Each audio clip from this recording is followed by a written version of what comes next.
जानकारी प्राप्त हुई है और उनके मंत्री जो हैं श्रवण कुमार जी ये बतला रहे हैं कि भाई अब नीतीश कुमार जी उत्तर प्रदेश के विभिन्न लोकसभा क्षेत्रों से चुनाव लड़ेंगे। क्या वाकई में नीतीश कुमार जी को नालंदा और बाढ़ की जनता उनके साथ नहीं है क्या कि बिहार छोड़कर उत्तर प्रदेश चुनाव लड़ने जा रहे हैं? कहा गया है कि mother and motherland is greater than heaven, जननी जन्मभूमि च स्वर्गादपि गरीयसी। माँ और जन्मभूमि स्वर्ग से बढ़कर होता है। जो उनके सहयोगी दल है राष्ट्रीय जनता दल, जिसके नेता है आदरणीय लालू प्रसाद यादव जी और उप मुख्यमंत्री तेजस्वी प्रसाद यादव जी, वे लोग उनको राजनीति के रूप से एक तरह से हम ये कह सकते हैं कि उनको हाशिए पर ले जाना चाहते हैं। और उनके मंत्री हैं श्रवण कुमार, उन्होंने कहा है कि जिस तरह से विपक्षी एकजुटता को एकजुट किया गया है उसमें मुख्यमंत्री नीतीश कुमार की अहम भूमिका है। ये जो विपक्षी एकता को जो मनाने की मुहिम में लगे, अब उस विपक्षी एकता के मुहिम से नीतीश कुमार जी आउट हो गए। अब हमारे नेता आदरणीय उपेंद्र कुशवाहा जी बोलते थे कि नीतीश जी एक समय थे पीएम मटेरियल, लेकिन आज जो कहां चले गए, हमको भी बड़ी तरस आती है नीतीश कुमार जी की इस परिस्थिति को देख। सवाल ये उठता है कि अगर विकास कार्य किए हैं और वो महागठबंधन में हैं, तो फिर बिहार छोड़ करके यूपी से चुनाव लड़ने की तैयारी में क्यों है? क्या ये नहीं लग रहा है कि उनका सहयोगी दल आरजेडी पूरी तरह से बिहार को अपने कब्जे में लेना चाहता है और नीतीश कुमार को साइडलाइन करना चाह रहा है? लेकिन आज जनता दल यू पूरी तरह से राष्ट्रीय जनता दल पर पूरा एकदम निर्भर हो चुका है। तो उस परिस्थिति में अब लालू प्रसाद यादव जी ये नहीं चाहेंगे कि नीतीश कुमार हमसे बड़ा चेहरा हो जाए, नीतीश कुमार भारत के प्रधानमंत्री हो जाए। कहा गया है कि ऐसे ऐसे लोग बैठे हैं और इन्हीं लोगों का नतीजा रहा कि आज जदयू कहां स्थिति थी और कहां चली आई। मंत्री अधिकारी में नहीं पट रहा है। बिहार का शिक्षा व्यवस्था तो पूर्णतः इन लोगों ने दोनों मिलकर इतना चौपट करते जा रहे हैं कि आने वाला समय बिहार की जनता और नौनिहाल बच्चों का भविष्य को कभी माफ नहीं करेगा। आज बिहार के कई विभाग के जो कर्मी हैं, अधिकारी हों, चाहे ये आप शिक्षक हो, चाहे छात्र हो, वो सभी जो हैं अब सरकार से खफा चल रहे हैं और शायद उनके इस खफा होने के कारण ही नीतीश कुमार के द्वारा ये यूपी से चुनाव लड़ने की बात सामने आ रही है कि चूंकि वो जान रहे हैं कि हमारा जनादेश जब बिहार में शायद कम चुका है। नमस्कार, आप देख रहे हैं दर्श न्यूज और मैं हूं ज्ञानेंद्र। बता दें कि मुख्यमंत्री नीतीश कुमार इन दिनों लगातार बिहार की सियासत में हड़कंप मचाए हुए हैं। किसी न किसी मुद्दे को लेकर के लगातार चर्चा का विषय बने मुख्यमंत्री नीतीश कुमार को लेकर राजनीति गलियारे में हलचल मची है। ऐसे में राजनीति गलियारे से एक नई खबर सामने आ रही है कि मुख्यमंत्री नीतीश कुमार लोकसभा चुनाव की तैयारी यूपी से कर रहे हैं। उनके सरकार के ग्रामीण विकास मंत्री श्रवण कुमार ने कहा है कि यूपी के जनता अब मुख्यमंत्री नीतीश कुमार को वहां का चेहरे के रूप में देखना चाहते हैं। इन मुद्दों को लेकर के अभी हमारे साथ हैं राष्ट्रीय लोक जनता दल के प्रदेश प्रवक्ता राम पुकार सिन्हा। इनसे बात करते हैं। सर, क्या लगता है कि अब मुख्यमंत्री नीतीश कुमार की लोकसभा चुनाव लड़ने की तैयारी की जा रही है यूपी से, क्या यूपी में उनका जनादेश बढ़ गया है क्या? देखिए, हम लोग भी सोशल मीडिया के माध्यम से और प्रिंट मीडिया के माध्यम से ही जानकारी प्राप्त हुई है और उनके मंत्री जो हैं श्रवण कुमार जी ये बतला रहे हैं कि भाई अब नीतीश कुमार जी उत्तर प्रदेश के विभिन्न लोकसभा क्षेत्रों से चुनाव लड़ेंगे। नाम भी रखे, 4-5 नाम भी रखे। फूलपुर है, अंबेडकर नगर है, प्रतापगढ़ है। हाँ, श्रवण जी नाम रखे हैं और हम लोग भी सुन रहे हैं। अब हमको ये समझ में आ रही है कि क्या वाकई में नीतीश कुमार जी को नालंदा और बाढ़ की जनता उनके साथ नहीं है क्या कि बिहार छोड़कर उत्तर प्रदेश चुनाव लड़ने जा रहे हैं? कहा गया है कि mother and motherland is greater than heaven, जननी जन्मभूमि च स्वर्गादपि गरीयसी। माँ और जन्मभूमि स्वर्ग से बढ़कर होता है। नीतीश जी अगर 17-18 वर्षों से बिहार की सेवा कर रहे हैं, तो अगर उनको लोकसभा चुनाव लड़ना है तो बिहार के किसी लोकसभा क्षेत्र से चुनाव लड़े, तब ये पता चलेगा कि हाँ नीतीश कुमार जी का क्या जनाधार है, क्या ताकत है, बिहार में क्या किए हैं, ये तमाम उनको महसूस होगा। हमको लगता है कि नीतीश कुमार जी को जो उनके सहयोगी दल है राष्ट्रीय जनता दल, जिसके नेता है आदरणीय लालू प्रसाद यादव जी और उप मुख्यमंत्री तेजस्वी प्रसाद यादव जी, वे लोग उनको राजनीति के रूप से एक तरह से हम ये कह सकते हैं कि उनको हाशिए पर ले जाना चाहते हैं। और उस लोग उनके राय मशवरा देने वाले हैं, चाहे उनके इर्द गिर्द जो 3-4 लोग रहते हैं, वो लोग राय दे रहे हैं कि अब बिहार छोड़कर दूसरे राज्य से जाकर लड़िए। देखिए क्या उनका डिसीजन होता है। हम लोग भी आप ही मीडिया के भाइयों के माध्यम से सुन रहे हैं कि वो फूलपुर से चुनाव लड़ने वाले हैं, जहां से पंडित जवाहरलाल नेहरू चुनाव लड़े, डॉक्टर राम मनोहर लोहिया चुनाव लड़े। तो इन लोगों का चुनाव लड़ने का जो प्रक्रिया है, सुन रहे हैं अब क्या करते हैं नीतीश कुमार जी, ये तो अब पुनः फिर उन लोगों के द्वारा ही जानकारी मिलेगी। लेकिन एक सवाल यह है कि जब उनके मंत्री हैं श्रवण कुमार, उन्होंने कहा है कि जिस तरह से विपक्षी एकजुटता को एकजुट किया गया है उसमें मुख्यमंत्री नीतीश कुमार की अहम भूमिका है, और उनकी इस अहम भूमिका और बिहार में जो विकास कार्य हुए हैं उस बात को लेकर के उस क्षेत्र की जनता चाहती है कि वहाँ काम करे। तो क्या यूपी में विकास कार्य नहीं हुए हैं? देखिए, ये जो विपक्षी एकता को जो मनाने के मुहिम में लगे, अब उस विपक्षी एकता के मुहिम से नीतीश कुमार जी आउट हो गए हैं। आउट इस माने में कि पहली बैठक अगर पटना में हुई तो वहां कुछ नाम नहीं रखा गया, दूसरी बैठक बेंगलुरु में हुई, वहां एक नाम दिया गया INDIA गठबंधन, उसमें नीतीश जी को कहीं कुछ नहीं हुआ, वापस वहां से बैरंग वापस लौट आए, उनकी कहीं नहीं चली उस गठबंधन में। और तीसरी बैठक महाराष्ट्र के मुंबई में होने वाली है। नीतीश कुमार जी को विपक्षी एकता में कहीं कोई स्थान नहीं मिला, तो अब क्या करेंगे विपक्षी एकता को लेकर? और बिहार में जो कयास लगाया जा रहा है कि नीतीश कुमार जी सभी लोगों को, वर्तमान मंत्री सांसद विधायक को छोड़िए, पूर्व के जितने पूर्व सांसद, पूर्व मंत्री, पूर्व विधायक, पूर्व MLC सबको बुला बुला के मुलाकात कर रहे हैं। अब हमको लगता है कि नीतीश कुमार जी क्या सोच रहे हैं। अब हमारे नेता आदरणीय उपेंद्र कुशवाहा जी बोलते थे कि नीतीश जी एक समय थे PM मटेरियल, लेकिन आज जो कहाँ चले गए, हमको भी बड़ी तरस आती है नीतीश कुमार जी की इस परिस्थिति को देखकर।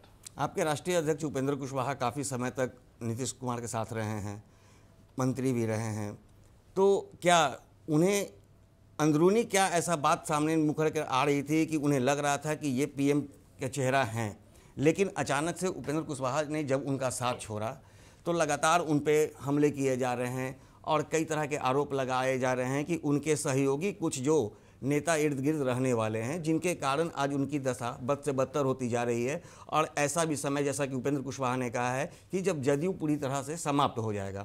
लेकिन जिस तरह से बिहार में विकास का कार्य की अगर बात की जाए तो निश्चित रूप से जनता भी मानती है कि नीतीश कुमार ने विकास कार्य किया है। सवाल ये उठता है कि अगर विकास कार्य किए हैं और वो महागठबंधन में हैं, तो फिर बिहार छोड़ करके यूपी से चुनाव लड़ने की तैयारी में क्यों है? क्या ये नहीं लग रहा है कि उनका सहयोगी दल RJD पूरी तरह से बिहार को अपने कब्जे में लेना चाहता है और नीतीश कुमार को साइडलाइन करना चाह रहा है? बिल्कुल, आपकी बातों से मैं 100% सहमत हूँ ज्ञानेंद्र जी। मामला ये है, देखिए, हमारे नेता, हमारे पार्टी के राष्ट्रीय अध्यक्ष, भारत सरकार के पूर्व मंत्री आदरणीय उपेंद्र कुशवाहा जी पहला व्यक्ति हैं जिन्होंने कहा था कि Nitish Kumar is the PM material of India. Bharat के प्रधानमंत्री पद के सुयोग्य उम्मीदवार नीतीश कुमार जी हैं, लेकिन वो परिस्थिति थी उस समय, जिस समय जदयू पूरी तरह से ताकतवर थी। लेकिन आज जनता दल यू पूरी तरह से राष्ट्रीय जनता दल पर पूरा एकदम निर्भर हो चुका है। तो उस परिस्थिति में अब लालू प्रसाद यादव जी ये नहीं चाहेंगे कि नीतीश कुमार हमसे बड़ा चेहरा हो जाए, नीतीश कुमार भारत के प्रधानमंत्री हो जाए। ये इनको झांसा में लोग डाल रहा है। और लालू प्रसाद यादव जी चाह रहे हैं कि नीतीश कुमार जी कब मुख्यमंत्री पद को छोड़े कि हमारा बेटा तेजस्वी प्रसाद यादव बिहार का मुख्यमंत्री बने। मामला यहां तक आकर टिका हुआ है। और नीतीश कुमार जी के इर्द गिर्द जो 3-4 लोग हैं, वे लोग ऐसे हैं जिनका क्षेत्र में कहीं कोई जमीनी जनाधार नहीं है, बस वो सत्ता में मंत्री बना रहना चाहते हैं या किसी पद के एकाधिकार पद को पाकर वो अपना चेहरा को सुशोभित कर रहे हैं। वो कौन लोग हैं? आप तो देख रहे हैं ना, पार्टी के राष्ट्रीय अध्यक्ष राजीव रंजन सिंह उर्फ ललन सिंह जी पार्टी के किसी कार्यकर्ता से मिलते हैं क्या?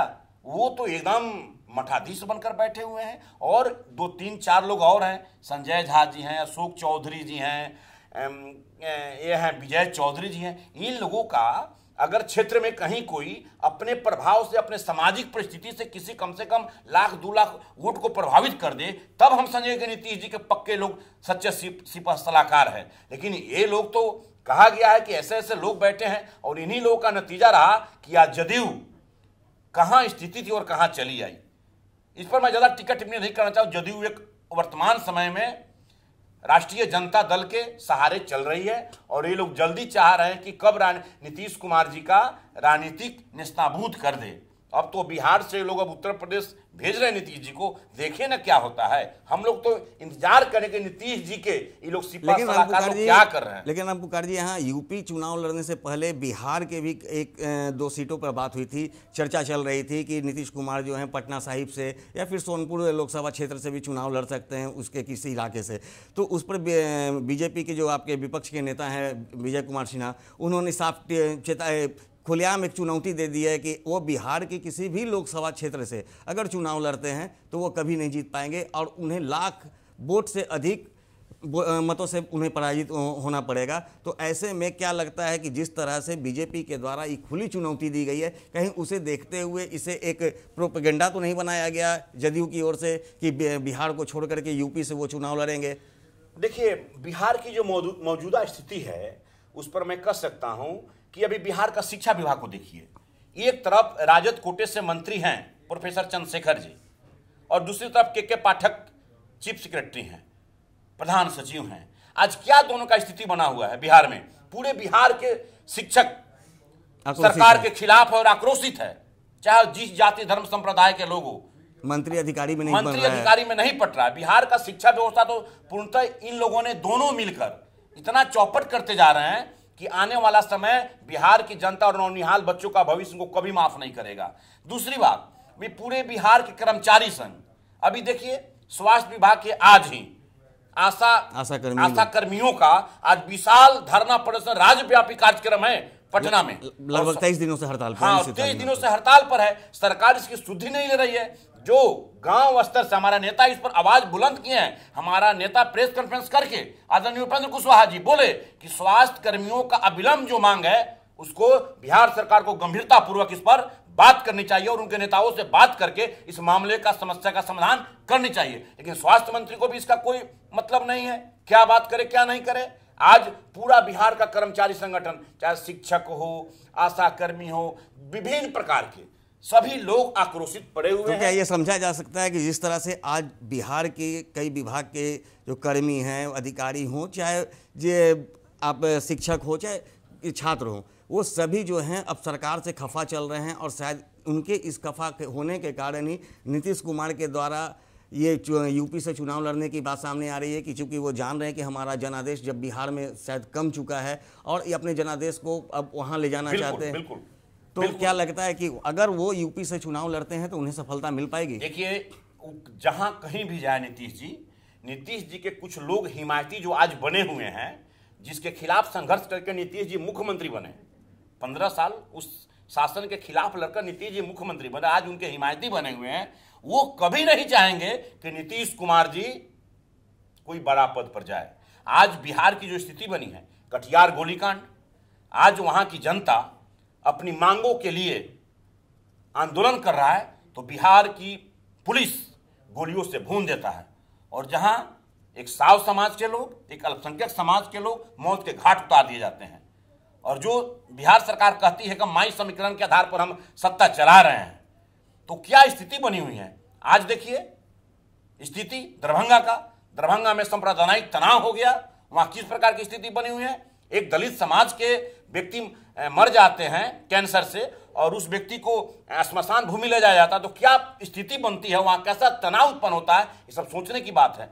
लॉ एंड ऑर्डर बिहार सरकार के हाथ में नहीं है, हाथ से बाहर निकल गया है और स्थिति ऐसी बनती जा रही है कि लगता है कि बिहार में लोकतंत्र एकदम समाप्त हो गया है।